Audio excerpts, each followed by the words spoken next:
What's up YouTube, Dell here from Zephyr, and today, carrying on our Halloween spooky themed decks, I am bringing you the most requested one, and that is going to be the Lair of Darkness. That's right, the Lair of Darkness is a deck that I haven't actually updated for a long time, which is completely crazy to me, but it's a really fun and powerful control deck. Now I have built this with Genesys in mind, so there'll be no links, and we are working towards a grand total of 92 points. What I like to try and do with these builds is try to make sure that I don't always max out the 100 points, then it gives you a little bit of flexibility with some of the point allocations. As I've done in previous profiles as well, is in the main deck I'll save all of the cards that count as points towards the end of the profile, so you know what's going to be 0 points and then what's going to start to cost you, and then we'll go through the extra deck as well, which with the extra deck there's only 2 cards that cost you points, and that's Typhoon and that is a Elder Entity Ints as well, so you've got different options, and with all the other Genesys profiles this will include a side deck as well, so you've got everything you need. So with all of that out of the way, please smash that like button, hit that notification bell, and subscribe so you don't miss out on any more upcoming content. The best thing about this deck is it can very easily be adapted to modern if you wanted to as well. So it gives you a nice little bit of a bridge, no matter what you really want to do, without costing huge amounts of points. And I'll talk through some of the upgrades you might want to consider as I go through the list as well. So starting off with probably the main one of the Lair of Darkness, bar Lair of Darkness itself, is Lilith, Lady of Lament. So if this card is normal summoned, its original attack becomes 1000. It has a quick effect to tribute a dark monster to reveal 3 normal track cards from the deck. Your opponent randomly chooses one for you to set onto the field, and then you shuffle the rest back into the deck. Now, as we go through this list, you'll see that I play I think I play like 1 trap card. The reason for that is the trap card that we're playing at 3 will let you get to your other normal trap cards, and the other ones that I'm playing of 2 of are just one of these ones that you want to be able to banish off of Trap Trick. There are ways to recycle your trap cards with one of the more recent Lady of Lament cards, which I'll show you in a second. So we've got the one Malice, Lady of the Lament. So this is a quick effect to tribute 2 monsters to then target one of your normal traps that is banished or in your graveyard, and then set that target, but you place it on the bottom of the deck when it leaves the field. So that's a nice way to recycle just 1 consistently, but it does require you to set up the 2 tributes. Now, for those of you unfamiliar with the way the Lair of Darkness works, is the Lair of Darkness is a field spell. When I get to it, we'll explain in more detail, but it basically allows to turn all monsters on the field into dark, and then it lets you tribute one of your opponent's monsters for one of your card effects, which is really effective, because it basically means you just tribute a lot of your opponent's stuff by cost, which is crazy. Then the most recent one that came out in Power of the Elements, which is crazy to say that it's recent considering Power of the Elements was like ages ago, but Loris, Lady of Lament. So you get to target 3 or 6 of your normal track cards that are banished and or in your graveyard. Place them on the bottom of the deck in any order, and then draw 1 card for every 3 cards placed. If another monster or monsters is tributed, or if a normal trap card is sent to graveyard by an opponent's card effect, etc. in damage state, you target a normal trap in your graveyard and set it. Now, I think this is probably one of the better ones. I'd really like the idea of playing this at more, but I feel that 1 is probably enough. It's something that I'll do a little bit more testing with, but it's really going to be effective in the grind game. Like once you banish your trap cards, and I am playing a card in here that not a lot of people will play, mainly because of the points allocations, I guess, that actually really helps facilitate this card as well. Then we've got 2 Arima, the Wicked Warden. So this is the way that you're going to be able to get hold of your Lair of Darkness. So you discard this card to add Lair of Darkness from the deck to the hand, but then as an additional effect as well, you can tribute 1 dark monster to draw 1 card. Or if you tributed a dark monster other than this card to activate it, you can add a dark monster with 2000 or more defense from your deck to the hand instead. So that will give you access to your big boss monster, being your Darkest Diablos, Lord of the Lair. This is the one you want to be aiming for. Your opponent cannot tribute this face-up card on the field, and it cannot target it with card effects. Only use each of your own effects once per turn. If a dark monster you control is tributed, except during damage state, you get to special summon this card from the graveyard if it was there, or hand if not. You can tribute 1 dark monster. Your opponent places 1 card from their hand on either the top or bottom of the deck. So it's like a mini hand rip, but it also again gives you that ability that if you go in second, you tribute one of their monsters, and then they lose a card. So it's like a 2-for-1 deal. The last monster we are playing is 2 of the Wicked Serpent Knight Dragon. So you tribute a dark monster from the hand or field to special summon this card from the hand. You can only use the effect once per turn, and then when this card is destroyed by battle, you target a monster your opponent controls and you send it to the graveyard and then special summon this card back. So it's just a nice way of being able to trigger the tribute effect of the Darkest Diablos. So if you tribute a dark monster, except during the damage step, you get to special on this card. So it's a nice way to be able to tribute off like a Warden or tribute off a Lilith or anything else that you've already got your cards you need to, and then bring out the Serpent, which then brings out the Darkest Diablos, and then you've got a decent chunk of monsters on the field or high level of monsters. Now, unfortunately, The Serpent is a level 7, so you can't really make rank 8s with it. And as we're not playing Links because of Genesys, you don't really get much more advantage off the back of that. But leaving this on the field can make it very, very awkward, because when this card is destroyed by battle, so even if you run it into one of your opponent's boss monsters, you then just get to send it. So that's really important. And then the core centerpiece of the entire deck is Lair of Darkness. Now, it's really important you try and protect this where at all possible. There's very few direct ways to directly protect it, but it is just so important, and that's why you play in the free arena to get to it. You don't need to play Terraforming because, again, point allocation, but also you just don't really need it. Once you've got one Lair of Darkness, you then hold on to the rest. If your opponent gets rid of the first one, you just go, okay, cool, second Lair of Darkness. So all face-up monsters on the field become dark. Once per turn, if you would tribute a monster you control to activate a card effect, you get to tribute a dark monster your opponent controls even though you do not control it. And then once per turn during the end phase, you special summon as many Torment tokens, Fiend Dark level 3 with 1000 attack and defense as possible to the turn player's field in defense vision. So it's really, really important that you kind of remember that little bit of effect, because obviously during your turn you can then end your field with a lot of Torment tokens, which is really important. But then when you're tributing during your opponent's turn and interacting with them, you will end up giving them tokens during the end phase, which is fine because you're really not giving them anything they can do a lot with. You're just setting yourself up with more tribute fodder for your turn, and then also setting yourself up with just little bits you can poke through in order to finish the game off. Carrying on with the spells, so this card I'm playing instead of Pot of Extravagance, but you can play Pot of Extravagance if you want to adapt your points. But this is a card that's going to help set up your Loris, because Trap Tantalizing Tune lets you discard a level 4 insect or plant, which you're not playing, but it can also let you discard one normal trap card to draw 2. You can also banish this card from the graveyard to target one of your banished level 4 insects or plants, which you're not going to do, or a normal trap card and place it on the bottom of the deck. So again, the benefit is you're playing Trap Trick. So Trap Trick is going to banish your normal trap cards. So you get to recycle them, and in doing so, as long as you're recycling from every zone with your Loris and everything else, you can actually resolve Trap Trick to get you your other traps multiple times, which is really, really kind of cool. Then Ultimate Slayer, this is a control style deck, so you want to be able to play cards like Ultimate Slayer. You don't have any direct allocations for your extra deck, you have a lot of flexibility in there. So being able to play something like Ultimate Slayer and Super Polymerization later on in the list really does give you the ability to break fields while going second, and it's a very... When I say minimalized control deck, what I mean by that is you're not going to be going, right, cool, normal summon 1, set 4, pass.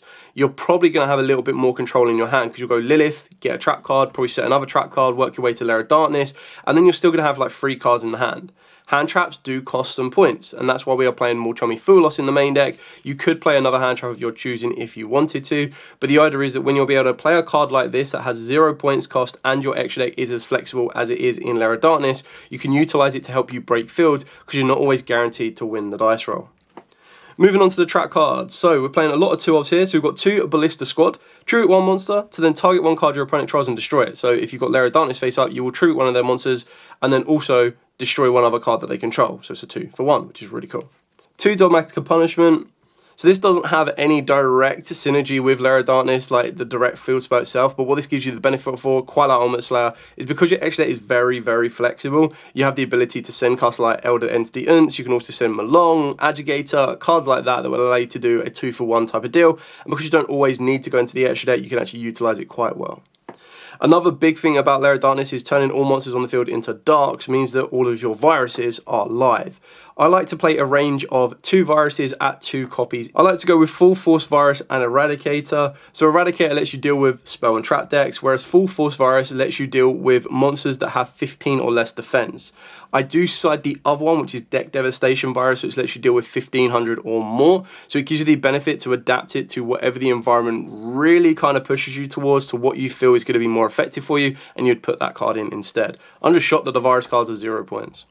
Now we're starting to move on to the point allocations. So we're playing 2 Metaverse. This lets you take a field spell from the deck and either add it to the hand or activate it. So that's going to get you direct access to your Lair of Darkness, which means if they get rid of it during your their turn, you can activate a Metaverse and then place a second copy, and then you're straight back under getting rid of them or tributing off their monsters with your Eradicators and everything else in between.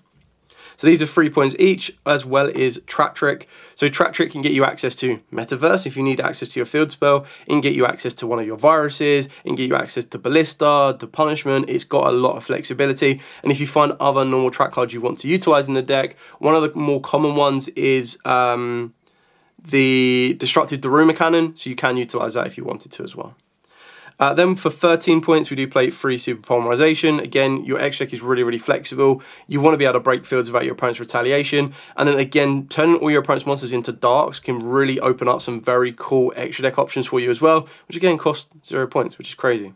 Then the final free card is Mulchomi Fuelos. We have a bit of space in this one. Like I said, we're a control style deck. Like going first is the benefit. That's what you want. But if you go second, being able to put your opponent under a Mulchomi Fuelos, but then also draw into more control pieces or more breaker pieces can be very, very helpful for you. So that's it for the entire main deck. So the main deck itself is 39. Doing quick maths off the top of this one. 60... 69, 72, 75. 75 points. There we go. 75 points in the main deck. Moving on to the extra deck. So for our Super Poly targets, we do play 2 Starving Venom Fusion Dragon because you're turning all your opponent's monsters into darks and technically the whole field into darks. As well as the Predator Plant. I always call it triple-headed Predator Plant because its second name is really awkward to get. But this one again is just 3 dark monsters on the field and then has a really cool effect. So it's really cool effect, just so you get it, is it gains attack to equal to the original attack of all monsters on the field with a Predator Plant counter on it, or a Predat counter on it. When your opponent would special summon a monster or monsters from the extra deck while you control this fusion summon card, quick effect, negate the summon, and if you do, destroy that monster. If your opponent controls a monster with a Predator Plant counter, you get to special summon this card from the grave in defense, so you're just basically summon warning your opponent. 1 Dracus Depelia, just to upgrade that one. Then we've got 2 Garura. Now remember this one, it's same type and attributes. You'll always be able to get the attribute, and then it just depends on if they're the same type.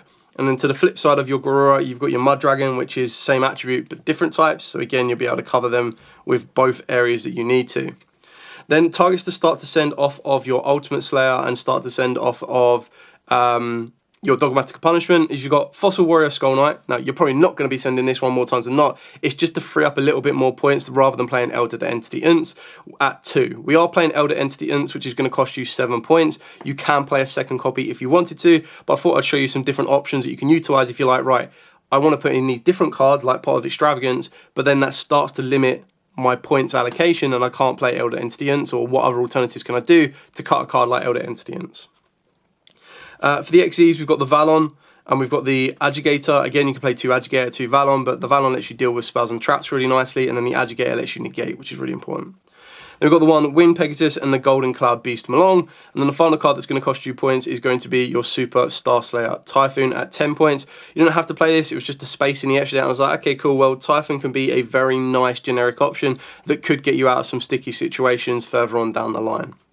So that's it for the main deck and the extra deck. Now to move on to the side deck, where most side decks are pretty generic in Genesys, but just to give you a bit of a floating idea. So you've got 3 DD Crow, 3 Gameciel. Like, you don't mind that they're not darks. If you want to be a bit more consistent, if Lair of Darkness is not on the field, then you'd go for the Raiden, and then you guarantee a dark. But I thought, like, you know, Lair of Darkness, you want to get to it. Gameciel, weaker. Let's go. And then for a more unique monster for this particular deck is 2 Lord of the Heavenly Prisons.